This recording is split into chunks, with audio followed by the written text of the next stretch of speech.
तो दोस्तों, एक और नया दिन और मैं बलजीत परमार हाजिर हूँ एक नई कहानी, एक नया किस्सा लेकर। सबसे पहले तो आपसे क्षमा मांगता हूँ कि मेरी आवाज़ कुछ ठीक नहीं है। कोई आज का एपिसोड बनाने को मन भी नहीं कर रहा था, लेकिन आपसे राब्ता कायम रखने के लिए बेचैनी सी रहती है, इसलिए मुझसे भी रहा नहीं गया।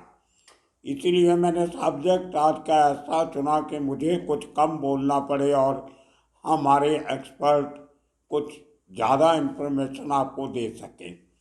कल देश के एक बड़े राज्य की इलेक्शन का रिजल्ट आने वाला है, कर्नाटका में, जहाँ पिछले 4 सालों से बीजेपी काबिज थी और वो कब्जा भी वहाँ पे चुनी हुई कांग्रेस की और जेडीएस की सरकार को गिरा के किया गया था कब्जा उस राज्य पे।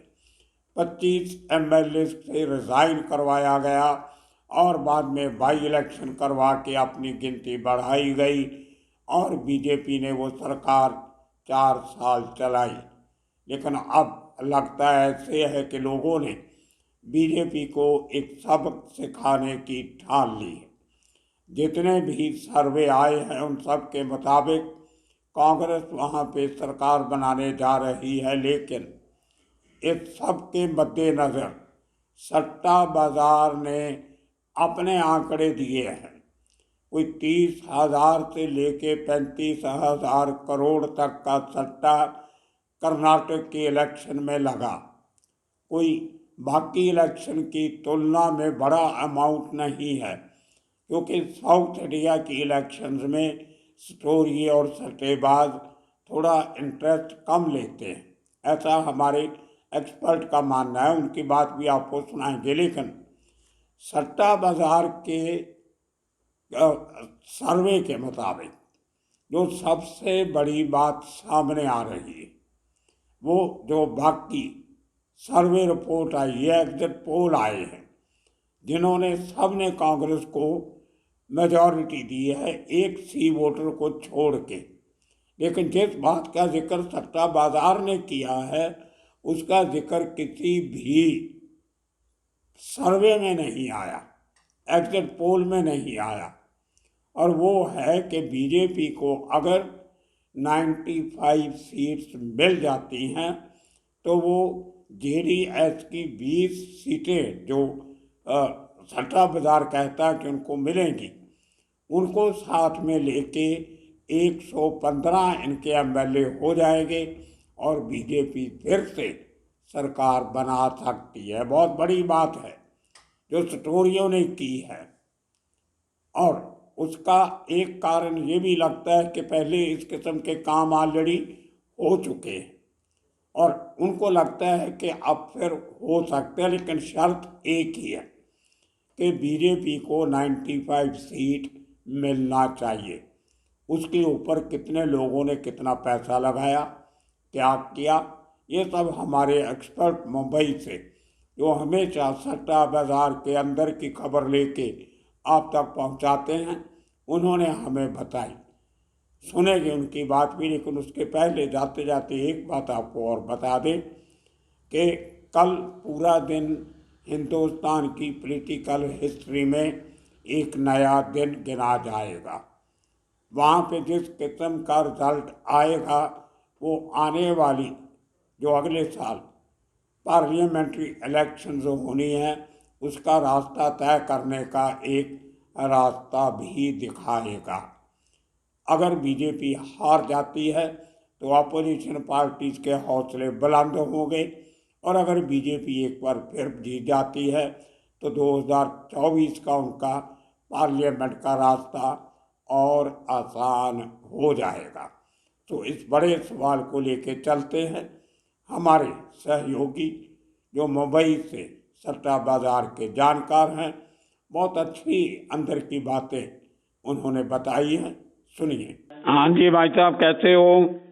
बहुत बढ़िया सर, दुआ है आपकी। बस आज फिर हमारे चाहने वालों को आपकी याद आ गई। हमारी चैनल के अभी कर्नाटक की इलेक्शन का रिजल्ट कल आने वाला है। सट्टा बाजार काफी गर्म होगा, क्या कहता है, लोगों ने सर्वे तो सब देख लिए, लेकिन आपसे सुनना चाहते हैं कि सट्टा बाजार इसमें क्या कहता है। देखिए, सट्टा बाजार के हिसाब से कांग्रेस को 116 सीट दिखा रहा है। कांग्रेस को 1 रुपये के सामने 1 रुपया है। और बीजेपी को 80 से 82 सीट दिखा रहे हैं, 1 रुपये के सामने 1 रुपया है। मगर ये जरूरी नहीं है कि बुकी जो भाव बोले वो सही होता है। इसका रीजन क्या है कि तो अब गुजरात इलेक्शन में हम लोग देख चुके हैं कि कांग्रेस को 32 सीट दिखा रहे हैं तो आई कुल 12-13, और बीजेपी को 115 130 दिखा रहे हैं तो आई थी 156। ये नहीं है। इसके अंदर क्या होता है सर, ये जो इलेक्शन का जुआ है ये इंटेलिजेंट जुआ है। बुकी लोगों को कोई सपना नहीं आता है कि कितनी सीट आएंगी। उन लोग को इन्फॉर्मेशन जो है पार्टी से मिलती है। अभी एग्जाम्पल समझिए कि बीजेपी है, बीजेपी ने अपनी इंटरनल सर्वे के अंदर ये कराया होगा कि अपने को कितनी सीट दिख रही है, तो उसको लगे भाई अपने को 90 पे के आसपास सीट दिख रही है, और बुकी लोग तो 80 सीट लगा रहे हैं, तो वो लोग क्या करेंगे, 82 सीट लगा देंगे, भाई लगाओ, अपना सर्वे तो ये दिख रहा है। उसी तरह अगर कांग्रेस को लगेगा कि भाई अपने को 105 सीट से ज्यादा आने वाली नहीं है, तो वो लोग 116 जो बुकी लगा रहे हैं, रुपये के सामने रुपया है, वो लगाते हैं। और रही है भाव की बात, तो जो इसके अंदर जो है कांग्रेस की 100 सीट भाव 25 पैसा है, 105 सीट का भाव 55 पैसा है, 110 सीट का भाव 72 पैसा है, और मेजोरिटी के लिए, मेजोरिटी के चाहिए आपको 113 सीट, उसका भाव 1 रुपया 15 पैसा है। टोटल 224 सीट है, आपको 123 सीट चाहिए। इसी तरह बीजेपी का 71 सीट का भाव है 32 पैसा है, 75 सीट का भाव जो है 67 पैसा है, और 80 सीट का भाव जो है वो 1 रुपया है। ये इवन मनी, जिसको 1 रुपये के सामने 1 रुपया होता है। पिछली साल क्या हुआ था, एक बीजेपी फर्स्ट नंबर पे थी, कांग्रेस सेकंड नंबर पे थी, और जेडीएस थी और थर्ड नंबर पे थी। उसके बाद भी कांग्रेस और जेडीएस ने मिलकर सरकार बनाई, और वो सरकार 2 साल के अंदर गिर गई। तो इस टाइम पे अभी ऐसा लग रहा है अंदर, जो भी देखो एग्जिट पोल जो आता है वो सही नहीं होता है। परसों जो एग्जिट पोल आए, इसने बोला, कई लोग 8 एग्जिट पोल आए, उसमें से 3 लोगों ने बोला है कि कांग्रेस को बीजेपी में मेजोरिटी मिलेगी। ये 2-3 एग्जिट पोल ने ये बोला, 2-3 चैनल वालों ने, कि भाई बीजेपी को 100 पे 105 के आसपास सीट मिल सकती है, जेडीएस को ये मिल सकती है। ये सही नहीं है कि हर चीज में सही हो। और इसके अंदर जो है सर 30 से 35 हजार रुपया करोड़ का सट्टा लगता है। ये सट्टा तो बहुत कम है हाजी सर, क्योंकि साउथ का इलेक्शन है। अभी ये सब टोटली ऑनलाइन हो चुका है। बिल्कुल। आपको बटन जो दिया गया है उसके अंदर ही आप बटन दबाओ। आपको एग्जाम्पल बुके अभी दे रहे हैं कि बीजेपी का 80, अगर आपको 80 नहीं खाना है, आपको पसंद नहीं है, तो आप 9 करो। अगर 79 आएगा तो आप जीत जाओगे, 80 आएगा तो बुकी जीत जाएगा। 1 रुपये के सामने 1 रुपया है। ये जुआ जो इंटेलिजेंट जुआ है, इसमें हर एक आदमी का काम नहीं, कौन सी पार्टी की रैली में कितनी पब्लिक आती है, नरेंद्र मोदी या हो, बीजेपी हो, कोई भी पार्टी, कितनी पब्लिक आती है, उससे कौन से वादे किए हैं, 5 साल में कौन सा काम किया है, उसके ऊपर बुकी लोग जो है भाव खोलते हैं। अगर एमपी का इलेक्शन हो, राजस्थान का इलेक्शन हो, गुजरात का इलेक्शन हो, महाराष्ट्र का इलेक्शन हो, तो इसका टर्नओवर जो है आपको करीब 70 से 80 हजार करोड़ का चला जाता है। और आप बिलीव नहीं करेंगे, अगर सेंट्रल का इलेक्शन होगा अगले साल, उसका टर्नओवर जो है तकरीबन 3.5 से 4 लाख करोड़ का चला जाता है। जो हमारे डिफेंस का जो बजट है उतना वो चला जाता है। क्योंकि हर आदमी इसमें इंटरेस्ट लेते रहता है। इंडिया वाला नहीं, फॉरेन वाले भी बहुत इसके अंदर इंटरेस्ट लेते हैं। और ये बटन की बात रहती है, बटन के अंदर रहता है। बोलिए सर। और इसका जो पेमेंट जो है, अभी जैसे इलेक्शन खत्म हो गया, इलेक्शन कमीशन ने जो डिक्लेयर कर दिया कि इसको इतनी, इलेक्शन के कमीशन के वेबसाइट के ऊपर आ गया, ये पार्टी को इतनी सीट मिली, ये पार्टी को इतनी सीट मिली, उसके बाद फौरन जो है आपके बटन के अंदर प्लस माइनस का हिसाब जो है वो आ जाता है। ठीक है सर। तो आपको क्या लगता है कि अगर जो एक जुए वाली बात आ रही है, अगर बीजेपी को 95 मिल जाती हैं और जेडीएस को 20 सीट मिलती है अगर, और 20 लेके साथ में फिर इनके पास 115 हो जाते हैं। 21 सीट जो है बुकी लोग जेडीएस की लगा रहे हैं, और 22 तो आप लगाइए।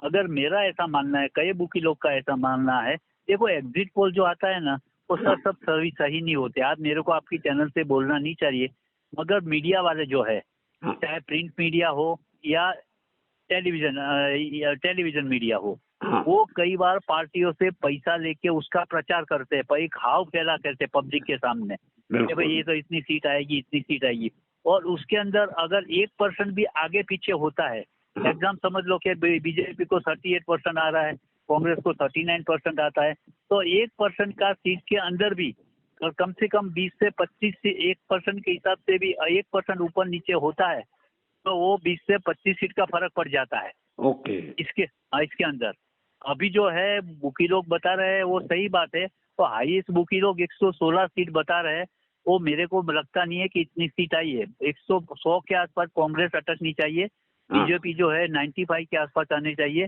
पिछली बार जेडीएस ने जो कांग्रेस के साथ जाके गलती किया था, इस टाइम वो गलती नहीं करेगी, ऐसा लगेगा। सीट शॉर्ट पड़ेगी तो बीजेपी, जेडीएस और बीजेपी दोनों मिलके गवर्नमेंट ये बना सकते हैं। ओके। और पैसा भी है बीजेपी पे, और 2-4 और खरीद लेंगे, काम हुआ तो। हाँ, अगर इंडिपेंडेंस आए तो उसको वो खरीद लेंगे, क्योंकि बीजेपी के पास को पैसे की शॉर्टेज है ही नहीं। नहीं भी आएंगे तो कांग्रेस के 2-4 लोगों से रिजाइन करवा देंगे। और देखो लास्ट टाइम भी ऐसा हुआ था कि कांग्रेस का 25 एमएलए को इन लोगों ने खरीद लिया था और बीजेपी के साथ आ गए थे।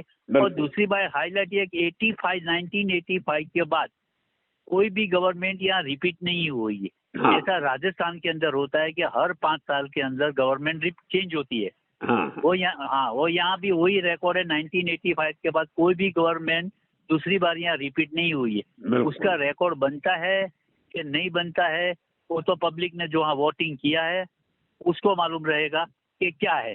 बाकी वादे जो है, वादे तो इतने किए गए हैं कि जिसका लिमिट नहीं है, और वादा निभाएंगे कैसे। बीजेपी को जो है थोड़ा तकलीफ ये हो सकता है क्योंकि एक महंगाई का जो मेन जो है वो थोड़ा फर्क पड़ सकता है कि महंगाई, देखिए सर, महंगाई हद से ज्यादा हो चुकी है। ऐसी बात नहीं है, आम आदमी जो है वो महंगाई से परेशान है। आज गैस का बाटला बोलो घर के लिए, वो 1200 रुपये का बाटला है, और उसके अंदर पहले तो सब्सिडी भी मिलती थी, तो गवर्नमेंट ने वो सभी भी बंद कर दिया है। बिल्कुल। और रेस्टोरेंट के लिए जो गैस का बाटला आता है वो करीब 1800-1900 रुपये के आता है। तो ये महंगाई जो देखो, महंगाई आम आदमी को ही आती है, मिडिल क्लास को ही आती है। अपर मिडिल क्लास या हाई मिडिल क्लास को तकलीफ नहीं होती है, वो बाटला 2000 का होने दो, उसको कोई फर्क नहीं पड़ता है। मगर जो ये, और दूसरी बात ये कि ये मेरे को बोलना नहीं चाहिए कि ये जो है पहले सीनियर सिटीजन को रेलवे के अंदर 50%, 40%, लेडीज को 40-50 और जेंट्स को कुछ 40-50% का जो भी ये डिस्काउंट मिलता था, कंसेशन, अभी वो बंद कर दिया है। और उसका फर्क कितने का है सर? खाली 1500 करोड़ रुपए का फर्क पड़ता है। अगर ये सब्सिडी, ये गवर्नमेंट अगर ये कंसेशन देती है, आप भी सीनियर सिटीजन हो, मैं भी सीनियर सिटीजन हूँ, तो वो कोई, अभी देखो जिसके पास पैसा है वो तो प्लेन में जाएगा, चाहे 5000 की टिकट हो या 50,000 की टिकट हो। आम आदमी जो है उसको ये कंसेशन बंद कर दिया, उसका खाली 1500 रुपये का है। 1500 करोड़ का फर्क पड़ता है। तो क्या गवर्नमेंट के पास 1500 करोड़ नहीं है? इलेक्शन के अंदर तुम लाखों करोड़ रुपया आज इतना खर्चा कर रहे हो। आज एक सभा के अंदर एग्जाम्पल बोलूं, नरेंद्र मोदी की सभा के अंदर 40-50 करोड़ 50,000 आदमी आते हैं, तो वो भी एक धंधा है। ये चीज शायद आपको मालूम नहीं होगा, मालूम नहीं है, वो भी एक धंधा है। आदमी को लाया जाता है बस के अंदर, ट्रैक्टर के अंदर, कहाँ से भी, और एक आदमी को दिया जाता है उनको। हाँ, वो 500-700 रुपया दिया जाता है, प्लस उसको खाना भी दिया जाता है। तो आप सोचो कितना खर्चा करता है ये लोग। तो आम आदमी के लिए भी करना जरूरी है ना। जब इलेक्शन हुआ, बात गई, रात गई। मैं नहीं बोल रहा हूँ कि कौन सी पार्टी सही है, कौन सी पार्टी गलत है। बिल्कुल। आम आदमी जब बिगड़ता है तो अच्छे की खराब हो जाती है। बिल्कुल। अभी देखिए कल डब्बे क्या खुलते हैं, देखा जाता है। और ऐसे भी आज जो है बॉम्बे के अंदर मैच है, बॉम्बे का लास्ट मैच है गुजरात और ये मुंबई का, और वानखेड़े में लास्ट मैच है। Okay sir. ओके, तो उसमें भी काफी दुआ चलेगा। अभी देखो हाजी, दुआ तो हद से ज्यादा चल रहा है आईपीएल के अंदर। अभी 2 टीम है, चेन्नई और गुजरात लायंस। का भाव ₹2, ये कब का भाव है। बाकी टीमें जो है लटकी पड़ी हुई है। अभी देखते हैं क्या। और ये इस टाइम जो है आईपीएल ऐसा हुआ है कि कोई सोच नहीं सकता। इस टाइम फिक्सिंग कुछ भी नहीं हुआ है। 99% आप देख लीजिए। रिंकू जैसा बैट्समैन लास्ट में आके 6 छक्का मारता है, कौन सा बॉलर कभी चल जाएगा मालूम नहीं पड़ता है। और इतना आईपीएल के अंदर अप डाउन होता है, 2 पैसे वाली चीजें उड़ जाती है। बुकी लोग भी हारे हुए हैं क्योंकि हल्की चीज उड़ती है तो बुकी को हारना ही है, ठीक है, वो तो उन लोग का धंधा है, आज हारेंगे तो कल कमा लेंगे। मगर दूसरी बात मैं आपको कहना बोल दूं, हम लोगों ने पिछली बार जो ये ऑनलाइन का बोला था, तो ऑनलाइन का टोटल जो कस्टमर है वो 70 से 80 करोड़ है, मगर वो 80 करोड़ कैसे है? एक एक आदमी का अलग अलग जगह पे 4 अकाउंट है, 5 अकाउंट है, तो हिसाब से हो जाता है। मिनिमम ड्रीम 11 में जो मिनिमम आप 10 रुपया खेल सकते हो, तो आदमी 10 रुपये में एक टीम बनाता है, और कभी 40 रुपया जमा आ जाता है, तो आदमी सोचते हो अभी 80 में करूँ, वो कभी आने वाला ही नहीं है, बिल्कुल आने वाला ही नहीं है। गवर्नमेंट को तो हमने भी आगे भी 2 बार बोल चुके हैं, गवर्नमेंट को तो कुछ। मैं कहीं पढ़ रहा था कि इन्होंने 1 मई से कोई 30% टैक्स लगा दिया है जुए पे। हाँ, ये 28% देखो, 28% टैक्स जो है, ये रेसिंग के अंदर टैक्स है, और इंडिया के अंदर रेसिंग हॉर्स रेसिंग जो है वो लीगल ही है। उसके अंदर क्या है, क्या एक आप 1000 रुपया खेलते हो, आपको है अभी तो 28 रुपया, 280 रुपया, सॉरी, आप हारो के जीतो अलग सी बात है। और अनलीगली आप अगर बुकी के पास जाए, स्टॉल पर 10,000 का सौदा है तो बुकी आपका 10% में लिख लेगा, मगर वो 1000 रुपया तो आप पहले ही हार चुके हो। अब हारो घोड़ा जीतेगा कि हारेगा वो अलग सी बात है। और ऑनलाइन बैटिंग के अंदर भी कोई बोलते हैं कि जीतने का मिनिमम 10,000 जीतेगा तो 28% कटता है। ऐसा नहीं होना चाहिए। आप बैटिंग चालू रखो, जिसने भी बैटिंग किया, जिसने 100 रुपये का बैटिंग किया तो उसमें से 28 रुपये पहले दिन पहले ही काट लो, तो देखो ऑटोमेटिक धंधा कम हो जाएगा। मगर ये धंधा कम नहीं होगा, क्योंकि इसके अंदर बड़े बड़े मिनिस्टर, बड़े बड़े नेता लोग बैठे हुए हैं, वो पैसा कहाँ से आएगा? आज इलेक्शन लड़ना कोई खाने का काम तो नहीं है ना, लाखों को खर्चा होता है, वो पैसा कहाँ से आएगा? हर नेता जानता है। आज कर्नाटक के अंदर इलेक्शन है, इतनी सभाएं हुई, इतना ये हुआ, इतने हेलीकॉप्टर आया, पैसा कहाँ से आता है? ये इसको कोई बोलने वाला है क्या? कोई नहीं बोलेगा। आम आदमी छोटा भी गलती करेगा तो उसको फौरन पकड़ लेंगे। क्या है? चलो ठीक है, आपका बहुत बहुत धन्यवाद हमारे श्रोताओं से बात करने का। फिर आपसे बात करते रहेंगे। Thank you sir. Thank you, thank you. तो दोस्तों, आपने सुना हमारे सहयोगी का क्या कहना था। अब आने वाले दिनों में इस बात के और खुलासे होंगे।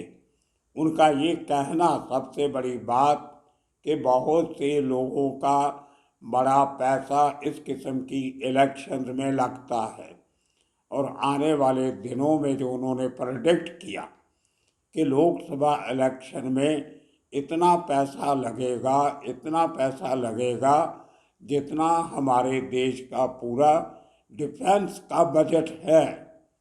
ये बहुत बड़ी जानकारी उन्होंने हमें दी, और आशा करते हैं आप इसी तरह हमारा प्रोग्राम देखते रहोगे। और एक बार फिर धन्यवाद करते हैं अपने मुंबई से जुड़े हुए एक्सपर्ट का। आप सबका बहुत बहुत शुक्रिया, धन्यवाद।